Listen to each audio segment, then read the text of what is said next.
Switzerland की population इतना है, इंडिया इंजीनियर प्रोड्यूस करता है, लेकिन इनोवेशन एंड रिसर्च में स्विट्जरलैंड नंबर 1 पर है। 80% इंजीनियर अनएम्प्लॉयड है। आर्यभट्ट ने जीरो का इन्वेंशन किया। जीरो के अलावा हम इस दुनिया को दिए क्या हैं? नमस्कार दोस्तों, इस वीडियो में बात करेंगे एजुकेशन सिस्टम ऑफ इंडिया।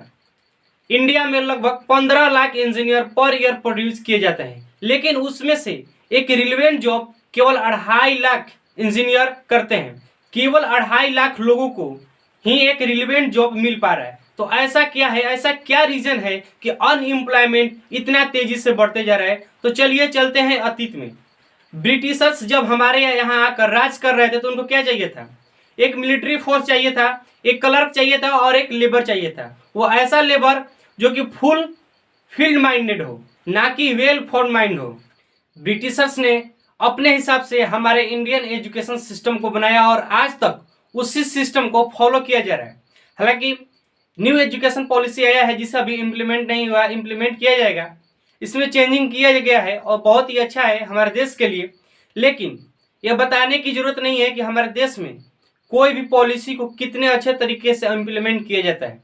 दोस्तों, यदि हम किसी भी जॉब के लिए अप्लाई करते हैं तो वहाँ पर हमारी क्रिटिकल थिंकिंग और क्रिएटिविटी की इंटरव्यू लिया जाता है, लेकिन स्कूल में तो पढ़ाया ही नहीं जाता है। क्या हमारे एम्प्लॉयमेंट लगेगा? भारत के लोगों को केवल सिक्योरिटी चाहिए। यदि तुम लेबर होने के लिए तैयारी करोगे और उसके बारे में सोचोगे तो लेबर ही बनोगे, राजा नहीं बन पाओगे।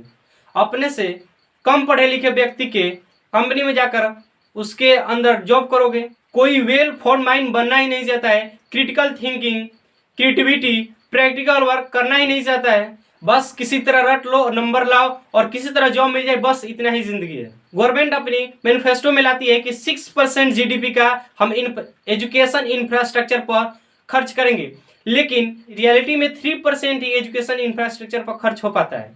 अब हम आपको एजुकेशन सिस्टम का कुछ पॉइंट्स बताते जा रहे हैं जो कि मोस्ट इंपॉर्टेंट है।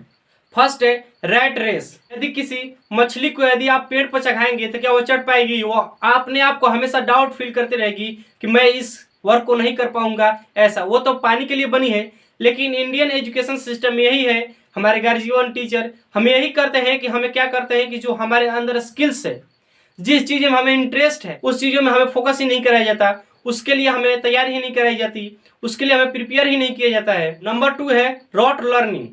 हमारे देश में बस केवल रटना आता है और स्टूडेंट से सिर्फ एक लॉजिकल सवाल, सिंपल सा सवाल पूछ दिया जाए तो नहीं आता है।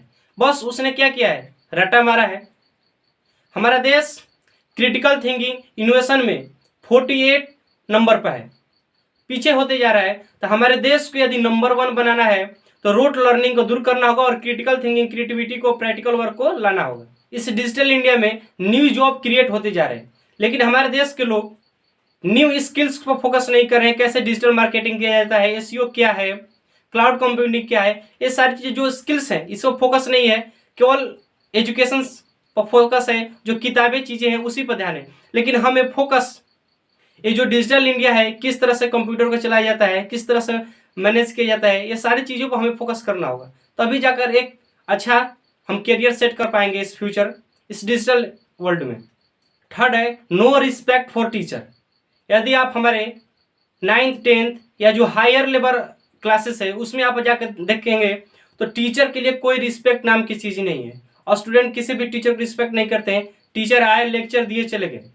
तो यहाँ पर जो गैप हो रहा है स्टूडेंट और टीचर के बीच में, जो गैप हो रहा है, इसके कारण यदि कोई स्टूडेंट्स टीचर के साथ एक अच्छे से इन्वायरमेंट में नहीं रह पाएगा, एक अच्छे से बात करके अच्छे से नहीं पढ़ा पाएगा, तो कैसे एक बेहतरीन नॉलेज दे पाएगा? कैसे वो स्टूडेंट को उसके इंटरेस्ट, उसके पैशन को समझ पाएगा और फिर उसको उस एरिया में ढाल पाएगा?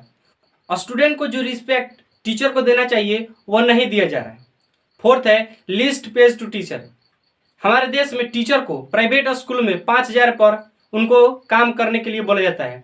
यदि वो सैलरी से सेटिस्फाई नहीं होगा तो किस तरह से वो बेहतरीन से काम कर पाएगा और ये स्टूडेंट को कैसे अच्छे से पढ़ा पाएगा? तो हमारे देश में यदि हम नर्सरी से एलकेजी यूकेजी की बात करते हैं तो वहाँ पर लेडीज़ को रखा जाता है और लेडीज़ को 2,000 रुपये दी जाती है। तो क्या 2,000 रुपये पर वो लेडीज़ अच्छे से क्या उस बच्चे को नॉलेज दे पाएगी? क्या उस बच्चे को मन से पढ़ाएगी? जब तक किसी काम को करने में सेटिस्फेक्शन नहीं मिलता है, हर चीज़ अच्छे से नहीं होता है, तो कोई भी व्यक्ति अच्छे से उस काम को नहीं कर पाता है और नहीं करता है, दिल से नहीं करता है। इंडिया के कोई भी यूनिवर्सिटी टॉप 10 में नहीं है। देश में द्रोणाचार्य की तरह शिक्षक की जरूरत है और पांचों पांडवों की तरह एक आज्ञाकारी स्टूडेंट की जरूरत है। उस शिक्षक, उस टीचर की जरूरत है जो स्टूडेंट का इंटरेस्ट, पैशन पहचान सके और उस एरिया में उसके पैशन को फॉलो कराने में मदद करे और उसको एक अच्छा व्यक्ति बना सके। यदि यह वीडियो आपको अच्छा लगा हो तो प्लीज हमारे चैनल को सब्सक्राइब कर लीजिएगा और बेल आइकन को प्रेस कर लीजिए। जय हिंद, जय भारत। मिलेंगे नेक्स्ट वीडियो।